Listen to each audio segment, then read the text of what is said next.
Hi hello friends, நீங்கள் பார்த்துட்டு இருக்குது நம்ம டெக் தமிழ் சேனல். இன்றைக்கான வீடியோவில் நம்ம பார்க்கக்கூடிய என்னன்னு கேட்டிங்கன்னா, டிஎன்பிஎஸ்சிலேருந்து வந்திருக்கக்கூடிய ஒரு சூப்பரான ஒரு நோட்டிஃபிகேஷனை பற்றி தான் பார்க்க போகிறோம். அதாவது டிஎன்பிஎஸ்சியில் வந்து பார்த்திங்க அப்படின்னா, இப்போ ரீசெண்டாக வந்து குரூப் 4 முடிஞ்சது. இப்போ வந்து 2 மற்றும் 2A அப்படிங்கிறத வந்து கொடுத்துருக்குறாங்க. இப்போ இந்த வீடியோவில் அது எப்படி அப்ளை பண்ணுறது, இதுக்கான எலிஜிபிலிட்டி என்ன, இதற்கு தேவையான டாக்குமெண்ட்ஸ்லாம் என்ன, இல்லை என்னென்ன போஸ்ட்டுக்கு வந்து கொடுத்துருக்காங்க, எப்படி அப்ளை பண்ணணும் அப்படிங்கிறத டீட்டெயிலாக வந்து சொல்லியிருக்கேன். வீடியோ ஸ்கிப் பண்ணாமல் பாருங்கள். கண்டிப்பாக இந்த இன்ஃபர்மேஷன் உங்களுக்கு பிடிச்சிருக்குன்னு நினைக்கிறேன். உங்கள் ஃப்ரெண்ட்ஸ்க்கு மறக்காமல் இந்த இன்ஃபர்மேஷனை வந்து ஷேர் பண்ணிக்கோங்க. வீடியோவில் போகிறது மட்டும் நீங்களும் நம்ம சேனலை சப்ஸ்கிரைப் பண்ணலாம். மறக்காம கீழே இருக்கக்கூடிய ரெட் கலர் பட்டனை ப்ரெஸ் பண்ணி சப்ஸ்கிரைப் பண்ணிங்க. கூட ஒரு பெல் ஐக்கான அதை கிளிக் பண்ணிட்டீங்கன்னா நாங்கள் போடக்கூடிய வீடியோஸில் உங்களுக்கு உடனுக்குடனே நோட்டிஃபிகேஷனாக வந்துடும். ஃப்ரெண்ட்ஸ், டிஎன்பிஎஸ்சியை பொறுத்த வரைக்கும் பார்த்தீங்க அப்படின்னா, இப்போ 2 மற்றும் 2A வந்து கொடுத்துருக்காங்க. அதுக்கான நோட்டிஃபிகேஷனும் கீழே டிஸ்கிரிப்ஷனில் வந்து கொடுத்துருக்கேன். இது அப்ளை பண்ணுறதுக்கான லிங்க்கும் கீழே டிஸ்கிரிப்ஷனில் வந்து கொடுத்துருக்கேன். மறக்காமல் கிளிக் பண்ணி வந்து அப்ளை வந்து பண்ணிக்கோங்க. ஃபஸ்ட்டு வந்து இப்போ நம்ம வெப்சைட் மூலமாக போய்ட்டு அது எப்படி அப்ளை பண்ணுறது, அதுக்கு என்னென்ன டாக்குமெண்ட்ஸ்லாம் கேட்குது, என்னென்ன டீட்டெயில் அப்படிங்கிறத நம்ம வந்து பார்க்கலாம். இந்த டிஎன்பிஎஸ்சி வெப்சைட் வந்து ஓப்பன் பண்ணிங்க அப்படின்னா அந்த சைடில் வந்து பார்த்திங்க அப்படின்னா உங்களுக்கு அப்ளை ஆன்லைன் இருக்கும். அதை வந்து கிளிக் பண்ணிக்கோங்க. கிளிக் பண்ணிங்க அப்படின்னா உங்களுக்கு எக்ஸ்டர்னல் பேஜ் வந்து ஓப்பன் ஆகும். இதில் விண்ணப்பிக்க அப்படின்னு இருக்கும், அதை வந்து கிளிக் பண்ணிக்கோங்க. கிளிக் பண்ணிவிட்டு இதில் வந்து பார்த்தீங்கன்னா இப்போ கம்பைன்ட் சிவில் சர்வீஸ் எக்ஸாமினேஷன் 2 அப்படின்னு வந்து கொடுத்துருக்காங்க. அதாவது குரூப் 2 அண்ட் 2A சர்வீசஸ்ன்னு வந்து கொடுத்துருக்காங்க. இதில் ஸ்டார்ட் ஆன டேட் என்னன்னு பார்த்தீங்கன்னா 20 ஸ்டார்ட் பண்ணியிருக்காங்க, 6ஆம் மாதம். இந்த அப்ளிகேஷன் எண்டு வந்து பார்த்தீங்க அப்படின்னா 19/7/2024 அப்படின்னு கொடுத்துருக்காங்க. பேமெண்ட்டும் லாஸ்ட்டாக உங்களுக்கு 19ஆம் தேதி லாஸ்ட்டாக நீங்கள் பே பண்ணியிருக்கணும் அப்படிங்கிறது கொடுத்துருக்காங்க. இதற்கான எக்ஸாம் டேட் வந்து பார்த்தீங்க அப்படின்னா 9ஆம் மாதம் 14ஆம் தேதி வந்து கொடுத்துருக்காங்க. அன்றைக்கி நீங்கள் இந்த எக்ஸாம் எழுதுகிற மாதிரி இருக்கும். இதை முதல்ல நீங்கள் அப்ளை பண்ணுறதுக்கு முன்னாடி இதில் நோட்டிஃபிகேஷன் வரும். அதெல்லாம் வந்து தமிழில் வேணுமா இங்கிலீஷில் வேணுமான்னு பார்த்து கிளிக் பண்ணி அந்த டீட்டெயிலை வந்து தெரிஞ்சுக்கோங்க. இந்த டீட்டெயிலை பார்த்தீங்க அப்படின்னா உங்களுக்கு என்னென்ன டீட்டெயில் கொடுத்துருக்காங்கன்னா A to Z எல்லாமே இதில் வந்து கொடுத்துருப்பாங்க. இதில் மொத்த பணியிடங்கள் எவ்வளோ அப்படிங்கிறதையும் கீழே வந்து கொடுத்துருக்காங்க. 507 அப்படிங்கிறது என்னென்ன டிபார்ட்மெண்ட் எவ்வளோ வந்து கொடுத்துருக்காங்க அப்படிங்கிறத கொடுத்துருக்காங்க. அதன் பிறகு 2Aல வந்து எவ்வளோ பணியிடங்கள் கொடுத்துருக்காங்க அப்படிங்கிறதையும் வந்து கொடுத்துருக்காங்க. இதில் வந்து பார்த்தீங்கன்னா 1820 அப்படிங்கிறது, அதன் பிறகு ஒவ்வொன்றுத்துக்கும் என்னென்ன கோடு அப்படிங்கிறத தெளிவாக வந்து இந்த பிடிஎஃப்ல வந்து இருக்குது. மறக்காமல் இதை படித்து பார்த்த பிறகு அப்ளை வந்து பண்ணுங்கள். அதெல்லாம் படித்து பார்த்த பிறகு இந்த இடத்துக்கு இந்த பேஜுக்கு வந்தீங்க அப்படின்னா உங்களுக்கு ஆக்டிவிட்டியில் அப்ளை நவுன் இருக்கும். அதை வந்து கிளிக் பண்ணிக்கோங்க. கிளிக் பண்ணிங்கன்னா உங்கள் யூசர் ஐடி பாஸ்வேர்ட் போட சொல்லி கீழே ஒரு கேப்சா இருக்கும், போட்டுட்டு சம்மர்பி அப்படிங்கிறத கொடுத்துக்குங்க. கொடுத்துட்டீங்க அப்படின்னா உங்களுக்கு அப்ளிகேஷன் ஸ்டேட்டஸ் அப்படின்னு சொல்லிட்டு இந்த பேஜ் வந்து ஓப்பன் ஆகும். இது கீழே ஸ்க்ரால் பண்ணிங்கன்னா நீங்கள் அப்ளை நவுன் இருக்கும், அதை வந்து கிளிக் பண்ணிக்கோங்க. கிளிக் பண்ணிங்கன்னா உங்களுக்கு இந்த மாதிரி தான் வந்து ஓப்பன் ஆகும். இந்த லெஃப்ட் சைடில் வந்து பார்த்தீங்கன்னா இந்த டீட்டெயில்ஸ் எல்லாமே உங்களுக்கு டிக் இருக்குது பார்த்தீங்களா, இது எல்லாமே வந்து உங்களுக்கு டிக்காக இருக்கணும். இப்போ நீங்கள் ஒவ்வொரு டீட்டெயிலாக வந்து நம்ம வந்து இந்த அப்ளை பண்ணுறதுக்கு முன்னாடி உங்கள் ஃபோட்டோவும் சைனும் வந்து ஸ்கேன் பண்ணி வச்சுக்கோங்க. ஸ்கேன் பண்ணிவிட்டு இப்போ நான் இந்த வெப்சைட் சொல்கிறேன், இந்த வெப்சைட் மூலிமா அதை வந்து கம்ப்ரஸ் வந்து பண்ணிக்கோங்க. டிஎன்பிஎஸ்சி ஃபோட்டோ கம்ப்ரஸர் இருக்கும், அதை கிளிக் பண்ணி நீங்கள் வந்து ஓப்பன் பண்ணிக்கலாம். இதோட வெப்சைட் லிங்க் கீழே டிஸ்கிரிப்ஷனில் வந்து கொடுத்துருக்கேன். இந்த வெப்சைட் மூலிமா அதற்கு தேவையான சைஸ் அதே போல் நேம் எப்படி போடணும் அப்படிங்கிறது எல்லாமே வந்து கொடுத்துருக்காங்க. ஃபர்ஸ்ட் ஃபோட்டோ சைன் ஒன்று இருக்கும். இதில் தேர்ட் ஆப்ஷனை வந்து கொடுத்துட்டு உங்கள் ஃபைலை சூஸ் பண்ணிவிட்டு கீழே யுவர் நேம் இருக்கும். நேமும் உங்களுக்கு என்ன டேட் வேணுமோ அந்த டேட்டை வந்து கொடுத்துக்கலாம். கொடுத்துட்டு ஜென்ரேட் ஃபோட்டோ அப்படின்னு கொடுத்தீங்கன்னா உங்களுக்கு ஆட்டோமேட்டிக்காக டவுன்லோட் வந்துடும். இந்த மாதிரி ஜென்ரேட் ஆகிருக்கும். அது டவுன்லோட் கொடுத்தீங்கன்னா உங்களுக்கு டவுன்லோட் ஆகிடும். ஸோ இதே போல் சைனை வந்து கிளிக் பண்ணி வச்சுக்கோங்க. இப்போ இந்த அப்ளை பண்ணுற பேஜுக்குள்ளே வந்துருங்க. பேஜுக்குள்ளே வந்தீங்கன்னா உங்களுக்கு ஃபஸ்ட்டு ரெக்ரூட்மெண்ட் டீட்டெயில்ஸ் இருக்கும். அதை படித்து பார்த்துட்டு டிக் ஐக்கான் கொடுத்துட்டு சேவ் அண்ட் கண்டினியூ வந்து கொடுத்துக்குங்க. அதன் பிறகு உங்களுக்கு ஃபோட்டோ மற்றும் சைன் வந்து பதிவேற்ற சொல்லியிருக்காங்க. நீங்கள் என்னைக்கு இந்த ஃபோட்டோ எடுத்தீங்கன்னு சூஸ் பண்ணியிருக்கீங்களோ அந்த டேட்டை வந்து சூஸ் பண்ணிங்க.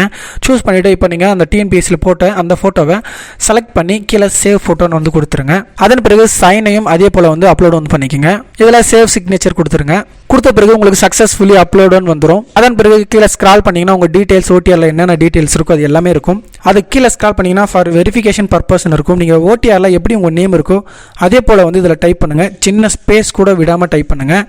ஸ்பேஸ் விட்டிங்கன்னா கூட உங்களுக்கு எரர் வரதுக்கு வாய்ப்பு இருக்குது. அதே போல் உங்கள் டேட் ஆஃப் பர்த், ஜெண்டர், அதே போல் உங்களுடைய கம்யூனிட்டி, இந்த ஓடிஆரில் கொடுத்துருக்க ஃபோன் நம்பர், மெயில் ஐடியும் டைப் பண்ணிக்கோங்க. அந்த டீட்டெயிலாம் கொடுத்த பிறகு மேலே உள்ள விவரங்கள் யாவும் சரியானதுன்னு சொல்லிட்டு டிக் பாக்ஸ் இருக்கும், அதை கொடுத்துட்டு சேவ் அண்ட் ப்ரொசீட் வந்து கொடுத்துருங்க. அதன் பிறகு உங்களை அட்ரஸ் வந்து கொடுத்துருப்பாங்க, அதையும் செக் பண்ணி பார்த்துட்டு கீழே பாக்ஸ் இருக்கும், அதையும் டிக் பண்ணிட்டு சேவ் அண்ட் கண்டினியூ வந்து கொடுத்துருங்க. அதன் பிறகு வந்து பார்த்தீங்கன்னா ஸ்பெஷல் கேட்டகரி டீட்டெயில்ஸ் கேட்டிருக்காங்க. நீங்கள் வந்து மாற்றுத்திறனாளியாக இருந்தால் எஸ் வந்து கொடுத்துட்டு அதற்கு தகுந்த பெர்சன்டேஜ்லாம் வந்து கேட்டிருப்பாங்க, அதையும் வந்து கொடுத்துருங்க. அதன் பிறகு உங்களுக்கு தமிழ் எலிஜிபிலிட்டி டெஸ்ட்லேருந்து நீங்கள் விலக்கு பெறுறீங்களான்னு கேட்டிருக்காங்க. இதில் வந்து மேக்ஸிமம் நிறைய பேர் நோ தான் வந்து கொடுப்பீங்க, அதே போல் நோ வந்து கொடுத்துருங்க. அப்படி நீங்கள் எஸ் கொடுத்தீங்க அப்படின்னா அதை நான் குறைபாடு என்ன அதனால் வகை வந்து கேட்டிருப்பாங்க. அதன் பிறகு நீங்கள் எக்ஸ் சர்வீஸ் மேனான்னு கேட்டிருக்காங்க, அதுக்கும் நீங்கள் எஸ் ஆர் நோவான்னு கொடுத்துட்டு கீழே டிக் பாக்ஸ் இருக்கும், அது கொடுத்துட்டு சேவ் அண்ட் கண்டினியூ கொடுத்துருங்க. அதன் பிறகு உங்களுக்கு பார்த்தீங்கன்னா எலிஜிபிலிட்டி டீட்டெயில்ஸ் கேட்டிருக்காங்க. இதில் எம்ப்ளாய்மெண்ட் ஸ்டேட்டஸ் கேட்டிருக்காங்க. நீங்கள் வந்து அரசு பணியாளர் அப்படின்னு கேட்டிருக்காங்க. இல்லைனா நீங்கள் வந்து என்ன பணி செய்கிறீங்க அப்படின்றதையும் கேட்டிருக்காங்க. அதன் பிறகு நீங்கள் ஒரு கவர்மெண்ட் எம்ப்ளாயா அப்படின்னு வந்து கேட்டிருக்காங்க. அதன் பிறகு உங்களுடைய தேர்வாணையத்தின் மூலமாக எதனா டிஸ்குவாலிஃபிகேஷன் பண்ணியிருக்காங்க அப்படிங்கிறதையும் வந்து கேட்டிருக்காங்க. அதன் பிறகு உங்கள் மேலே ஏதாச்சும் வழக்கு இருக்கா அப்படின்னு கேட்டிருக்காங்க. அதன் பிறகு உங்களுக்கு உடல் தகுதி பெற்றுள்ளீர்களா அப்படின்னு வந்து கேட்டிருப்பாங்க. அதில் வந்து மேக்ஸிமம் எல்லாமே எஸ் கொடுத்தா தான் உங்களுக்கு உள்ளே போகும். நோ கொடுத்தீங்கன்னா உங்களுக்கு தகுதியற்றவர்னு வந்துடும். இதில் எஸ் வந்து கொடுத்துங்க. அதன் பிறகு உங்களுக்கு விஷன் ஸ்டாண்டர்ட் வந்து கேட்டிருக்காங்க. உங்களுடைய பார்வை திறன் எந்த அளவுக்கு இருக்குது அப்படிங்கிறதுல இந்த ஒரு விஷன் ஸ்டாண்டர்ட் 1 or 2 or 3 வந்து கொடுத்துருங்க. அதன் பிறகு பார்த்தீங்கன்னா உங்களுக்கு இம்மையால் பாதிக்கப்பட்டவரான்னு கேட்டிருங்க. திறன் இம்மையால். இந்த திறன் இம்மையால் பாதிக்கப்பட்ட எஸ் வந்து கொடுத்தீங்க அப்படின்னா உங்களுக்கு எலிஜிபிலிட்டி வராது. ஸோ இதுக்கு ஒன்றும் வந்து கொடுத்துருங்க. அதன் பிறகு ஒன்றுக்கும் மேற்பட்ட உயிருடன் இருக்கும் துணைவி இருக்காங்கன்னு வந்து கேட்டிருப்பாங்க. அந்த டீட்டெயிலையும் கொடுத்துட்டு கீழே டிக் பாக்ஸ் இருக்கும், அதை கொடுத்துட்டு சேவ் அண்ட் கண்டினியூ வந்து கொடுத்துருங்க. அதன் பிறகு உங்களுடைய அகாடமிக் குவாலிஃபிகேஷன் டீட்டெயில்ஸ் வந்து கேட்டிருப்பாங்க. இது வந்து ஒரு முக்கியமான விஷயம்னு சொல்லலாம். அதாவது உங்களுடைய எஜுகேஷன் டீட்டெயில்ஸில் கண்டிப்பாக நீங்கள் 10th 12th டிகிரி, இந்த குரூப் 2ன்றது டிகிரி குவாலிஃபிகேஷனுக்கான ஒரு எக்ஸாமினேஷன் சொல்லலாம். குரூப் 4 மாதிரி நீங்கள் SSLC மட்டுமே கொடுத்து நீங்கள் அப்ளை பண்ணி எக்ஸாம் எழுத முடியாது. இது வந்து பார்த்தீங்க அப்படின்னா டிகிரி கம்பல்சரி நீங்கள் முடிச்சிருக்கணும். ஸோ அதனால் இந்த SSLCயில் வந்து பார்த்தீங்க அப்படின்னா உங்களுக்கு தேர்வு முடிவு வெளியிட்ட டேட்டையும் பார்த்தீங்கன்னா உங்கள் சர்டிஃபிகேட்டில் இருக்கும், மார்க் ஷீட்டில், அதையும் வந்து கொடுத்துருங்க. அதன் பிறகு ஸ்டேட் போர்டா இல்லை சென்ட்ரல் போர்டா இல்லை CBSEன்றதை இந்த இடத்துல சூஸ் பண்ணிங்க. அதன் பிறகு சான்றிதழ் என்ன கேட்டிருப்பாங்க, அந்த சர்டிஃபிகேட் நம்பரையும் சூஸ் பண்ணிக்கங்க. நீங்கள் 10th தமிழ் ஒரு பாடமாக படிச்சிருந்தா எஸ் வந்து கொடுத்துருங்க. 12th பார்த்தீங்கன்னா டீடைல்ஸ் ஃபில் பண்ணிடுங்க. அப்படியே நீங்கள் கீழே ஸ்க்ரால் பண்ணிங்க அப்படின்னா இந்த இடத்துல யூஜின்னு இருக்கும். இந்த யூஜியில் நீங்கள் ப்ரொஃபஷனல் இருந்தாலும் சரி, டிகிரி சர்டிஃபிகேட் இருந்தாலும் சரி, அந்த டீட்டெயிலில் வந்து இதில் வந்து கொடுத்து நீங்கள் கம்ப்ளீட் வந்து பண்ணலாம். அதன் பிறகு உங்களுக்கு பாடத்திட்டத்தின் பெயர் வந்து கேட்டிருக்காங்க. நீங்கள் BSCயாக இருந்தாலும் சரி, இல்லை BE முடிச்சிருந்தாலும் சரி, நீங்கள் இதில் வந்து தாராளமாக வந்து அப்ளை வந்து பண்ணலாம். இப்போ நான் BE அப்படின்னு வந்து கொடுக்குறேன்னா உங்களுக்கு முதன்மை பாடம் வந்து கேட்குறாங்க. அதன் பிறகு நீங்கள் பெற்றிருக்கும் கல்வி தகுதியானது அறிவிக்கையின்படி உள்ள தகுதியா அல்லது அதற்கு இணையான கல்வியான்னு வந்து கேட்டிருப்பாங்க. அல்லது பிரிஸ்கிரிப்ட் குவாலிஃபிகேஷனாக இருந்தாலும் சரி நீங்கள் சூஸ் பண்ணிக்கலாம். அதன் பிறகு நீங்கள் என்ன யூனிவர்சிட்டியில் படிச்சிங்க அப்படிங்கிறதையும் அதனுடைய சான்றிதழ் எண்ணையும் நீங்கள் எந்த கிளாஸில் பாஸ் பண்ணீங்க, ஃபஸ்ட் கிளாஸா, செகண்ட் கிளாஸா, தேர்ட் கிளாஸ் அப்படின்னு வந்து கேட்டிருப்பாங்க. அதன் பிறகு டிகிரியில் ஒரு தமிழ் பாடம் படிச்சிருக்கீங்களான்னு வந்து கேட்டிருப்பாங்க. அதையும் கொடுத்துட்டு கீழே ஸ்க்ரால் பண்ணிங்க அப்படின்னா பிஜிலாம் இருக்கும். உங்களுக்கு அடிஷ்னலாக வேணும்னா பிஜிலாம் வந்து ஆட் பண்ணிக்கலாம். இல்லை ஸ்க்ரால் பண்ணிங்கன்னா உங்களுக்கு கோஆப்ரேட்டிவ் ட்ரைனிங்னு இருக்கும். இந்த கோஆப்ரேட்டிவ் ட்ரைனிங்கில் நீங்கள் முடிச்சிருந்தீங்கன்னா எஸ் வந்து கொடுத்து அதனுடைய டீட்டெயில்ஸை ஃபில் பண்ணிக்கோங்க.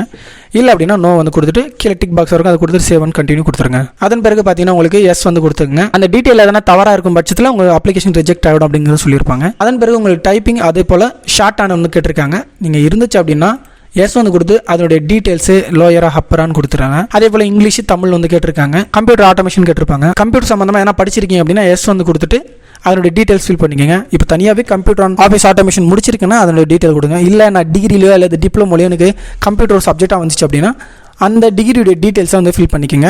அந்த டீட்டெயில் கொடுத்த பிறகு கீழே ஸ்பெசிஃபிக் க்ரைட்டீரியா ஃபார் போஸ்ட் கோட்னு வந்து கொடுத்துருப்பாங்க. இது என்னன்னு கேட்டிங்க அப்படின்னா நீங்கள் ஒரு இந்து ரிலீஜன், நீங்கள் இந்து மதமாக இருந்தீங்க அப்படின்னா இதில் கம்பல்சரி நீங்கள் எஸ் வந்து கொடுக்கலாம். இல்லை நீங்கள் முஸ்லீம் அல்லது கிறிஸ்டினாக இருக்கீங்கன்னா கண்டிப்பாக நோ தான் வந்து கொடுக்கணும்.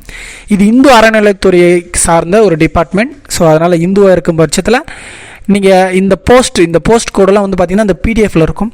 ஸோ மறக்காமல் அந்த பிடிஎஃப் கூட பார்த்து நீங்கள் எந்தெந்த போஸ்ட்னு தெரிஞ்சிக்க முடியும். இந்துவாக இருந்தீங்கன்னா எஸ் வந்து கொடுத்துருங்க. அதன் பிறகு கீழே பார்த்தீங்க அப்படின்னா ஃபாரஸ்ட்டுக்கு வந்து கேட்டிருக்காங்க. நீங்கள் ஃபாரஸ்ட்டுக்கு நீங்கள் கொடுக்கணும் அப்படின்னா நீங்கள் அது சம்மந்தப்பட்ட ஒரு சில டீட்டெயில் கண்டிப்பாக நீங்கள் படிச்சிருக்கணும். ஸோ அதனால் இந்த போஸ்ட் கூட பார்த்து அதற்கு தகுதியாக இருக்கீங்களா அப்படிங்கிறத பார்த்துட்டு தகுதியான்னு பார்த்துட்டு இந்த ஃபாரஸ்ட் போஸ்ட்டுக்கு நீங்கள் அப்ளை வந்து பண்ணலாம். அதுக்கு ஒரு சில எலிஜிபிலிட்டியும் இருக்குது. ஸோ அது கரெக்டாக வந்து பார்த்துட்டு நீங்கள் இதில் வந்து எஸ் வந்து கொடுத்து அதனுடைய டீட்டெயில்ஸை வந்து அப்ளை வந்து பண்ணுங்கள். கண்டிப்பாக நீங்கள் இந்த ஃபாரஸ்ட்டுக்கு அப்ளை பண்ணுறீங்க அப்படின்னா ஃபிட்னஸ் கண்டிப்பாக வந்து கேட்பாங்க. ஒரு சில ஃபிசிக்கல் ஸ்டாண்டர்ட்ஸ் வந்து கண்டிப்பாக இருக்கணும். ஸோ அதையெல்லாம் பார்த்த பிறகு இதை வந்து அப்ளை பண்ணுங்கள். அதன் பிறகு கீழே வந்து பார்த்தீங்க அப்படின்னா ப்ரிஃபரன்ஷியல் குவாலிஃபிகேஷன் கொடுத்துருப்பாங்க. இதை வந்து கம்பல்சரி நம்ம டிக் பண்ணணுன்ற அவசியம் வந்து கிடையாது. இந்த டீட்டெயிலாம் கரெக்டாக ஃபில் பண்ணிட்டீங்கன்னா இங்கே கீழே டிக் பாக்ஸ் இருக்கும், அதை கொடுத்து சேவ் அண்ட் கண்டினியூ வந்து கொடுத்துருங்க. அது கொடுத்துட்டீங்க அப்படின்னா கீழே வந்து உங்களுக்கு PSTM வந்து கேட்டிருக்காங்க. தமிழ் வழியில் படிச்சிருக்கீங்க அப்படின்னா தமிழ் வழி சான்று வாங்கியிருந்தால் எஸ் வந்து கொடுத்து அதனுடைய டீட்டெயில்ஸ் எல்லாமே ஃபில் பண்ணிக்கோங்க. ஸோ இந்த டீட்டெயிலாம் கம்ப்ளீட் பண்ண பிறகு கீழே டிக் பாக்ஸ் இருக்கும், அதை கூட சேவ் அண்ட் ப்ரொசீட் வந்து கொடுத்துருங்க. அதன் பிறகு உங்களுக்கு ப்ரிலிமினரி எக்ஸாம், இதில் 2 எக்ஸாம் இருக்குது. ஸோ அதில் வந்து உங்களுக்கு ஃபஸ்ட்டு ப்ரிஃபரன்ஸாக நீங்கள் எங்கே எக்ஸாம் எழுதணும்னு வந்து கேட்டிருப்பாங்க. அதன் பிறகு உங்களுக்கு தேர்வு மையம் உங்களுடைய டிஸ்ட்ரிக்டில் எங்கே அவைலபிளாக இருக்குன்னு காமிச்சிருக்காங்க. அதன் பிறகு உங்களுக்கு ப்ரிஃபரன்ஸ் செகண்ட் ப்ரிஃபரன்ஸாக நீங்கள் எங்கே எக்ஸாம் எழுதணும் அப்படிங்கிறதையும் கேட்டிருப்பாங்க. அதை கொடுத்துட்டு அதற்கான தேர்வு மையத்தை வந்து சூஸ் பண்ணிக்கோங்க. இதில் வந்து பேப்பர் 1 பேப்பர் 2ன்னு இருக்கும். ஒன்று ப்ரிலிமினரி, இன்னொன்று மெயின்ஸ் இருக்கும். ஸோ அதில் எங்கே உங்களுக்கு தேர்வு மையம் வேணும் அப்படிங்கிறதையும் சூஸ் பண்ணிக்கோங்க. அதே போல் மெயின்ஸ் பேப்பர் 2 எங்கே எழுதுறீங்க அப்படிங்கிறதையும் சூஸ் பண்ணிக்கோங்க. அதன் பிறகு உங்களுக்கு ப்ரிலிமினரி எக்ஸாம் முதல்நிலை தேர்வு உங்களுக்கு நேம் ஆஃப் த சப்ஜெக்ட் வந்து கேட்டிருப்பாங்க. நீங்கள் தமிழில் எழுதுறீங்க அப்படின்னா மேலே ஃபஸ்ட் இருக்குது பொது தமிழ் ப்ளஸ் பொது அறிவு, பட்டப்படிப்பு தரம், திறனறிவு, மனக்கணக்கு நுண்ணறிவும் 10ஆம் வகுப்பு தரம்னு வந்து கொடுத்துருப்பாங்க.